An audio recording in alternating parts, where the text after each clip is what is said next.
The Battle of Geonosis started the Clone Wars by facing the Republic against the Confederacy of Independent Systems, yet everybody seems to forget about such an important battle.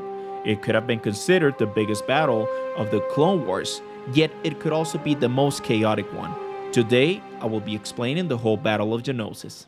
The battle marked the start of the galactic conflict that would last for 3 years, known as the Clone Wars. In the years preceding the Battle of Geonosis, a disturbing number of systems had expressed that they were dissatisfied with the Galactic Republic, and so they left the Republic in order to form the Confederate of Independent Systems, or CIS for short, which included many groups such as the Banking Clan and the Trade Federation. Up until this moment, such groups had been limited to creating their own armies. However, under the leadership of the ex-Jedi Count Dooku, foundries were installed on many remote worlds to create weapons, vehicles, and droids in the event of a war with the Republic. One such world that was remote was Geonosis. Up until this point, the Republic had no army, as they had drifted away from military involvement and instead resorted to diplomacy and counted on the Jedi Order as ambassadors to resolve any issues. However, when the crisis of Naboo happened 10 years before, the Republic image dropped to an all-time low as the incompetent entity that could not resolve major issues. As the tensions grew, the breaking point was when Jedi Obi-Wan Kenobi, investigating who was the assassin that was going after Senator Amidala, discovered by accident the secret clone army in the unknown world of Kamino. And after this, he discovered by accident the droid army that was being built by the CIS on Geonosis. And upon hearing this, the Senate and the Supreme Chancellor had to take matters into consideration about including this new clone army into the Republic.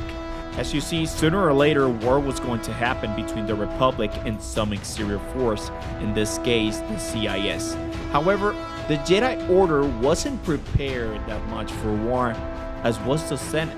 A Jedi task force was sent to Geonosis to resolve the situation and rescue Obi-Wan Kenobi. But as the situation spiraled out of control, the Republic assumed control of the clone army and launched an attack on Geonosis. The resulting battle marked the start of the infamous Clone Wars. Before talking about the armies, let's note one thing. As the clone army was picked up from Kamino by Master Yoda, it was not clear how the external leadership would work.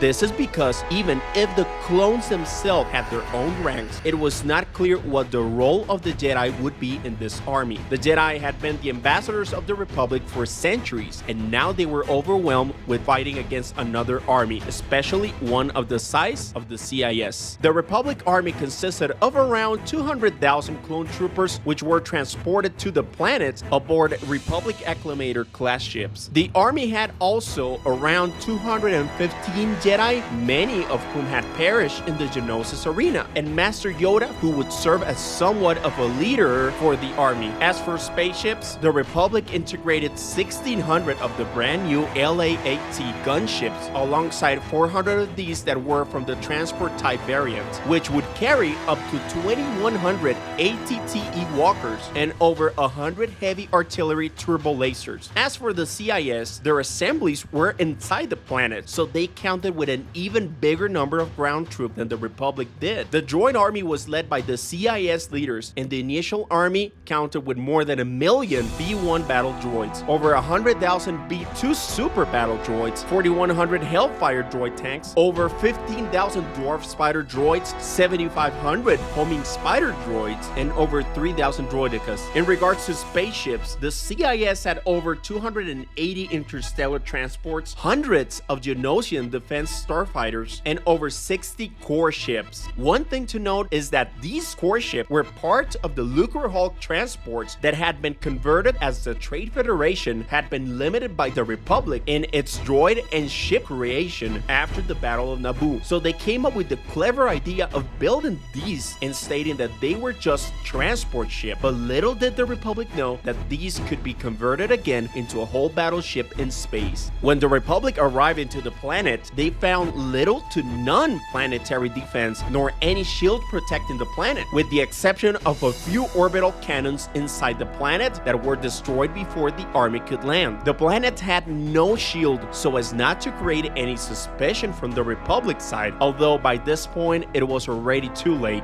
The Battle of Geonosis was primarily a ground campaign planned to be a sudden, overwhelming attack that would destroy the Confederacy before it could gain more power. After penetrating the atmosphere, the Republic dropped a fleet of gunships to the planet's surface. The transport carried thousands of clone troopers and dozens of ATTE walkers. Some of the transports moved to the Geonosian arena, where a Jedi strike team was surrounded, and after rescuing them, they attacked the core ships of the Trade Federation. The CIS and its fierce Geonosian allies refused to surrender and sent hordes of droids onto the battlefield to counter the incoming Republic forces. As the Geonosians' forces were no match for the Republic, the droid army led the attack. Spider droids and Hellfire tanks were able to slow the clone army temporarily, but the Jedi commanders spread their forces to flank the slow-moving droids. If both armies facing face-to-face was bad enough, the Jedi were themselves in the front line, leaving the clones with little to no guidance at all. Many clones would remember how chaotic the Battle of Geonosis was compared to the rest of the war, as the Jedi had no clue how to handle the army, leading up to many unnecessary casualties amongst the clones. As the Republic engaged in a chaotic ground battle, the CIS leaders realized that at the pace they were going, the Republic would eventually overrun them. The CIS then decided to launch several core ships to safety, with untold number of battle droids, weapons, and vehicles. The Jedi knew that every core ship represented a small army, thus destroying these vehicles became a priority of the army. The clones then repositioned several powerful heavy artillery turbo laser units, which then began firing on the escaping core ships. As the CIS leaders retreated and the remainder forces were defeated, the Republic saw that the battle had exacted a heavy toll on their side. Many Jedi and legions of clone troopers had died during the battle. As for the CIS, it is true that the Republic severely damaged their war effort. However, it also showed both parties that the battle was just the beginning of something bigger and with no near end in sight.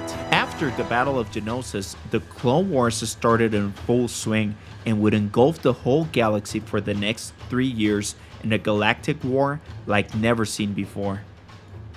Thanks for watching. I've got some other episodes about battles and more about Star Wars. You can click on my channel or on the links above. See you in the next episode.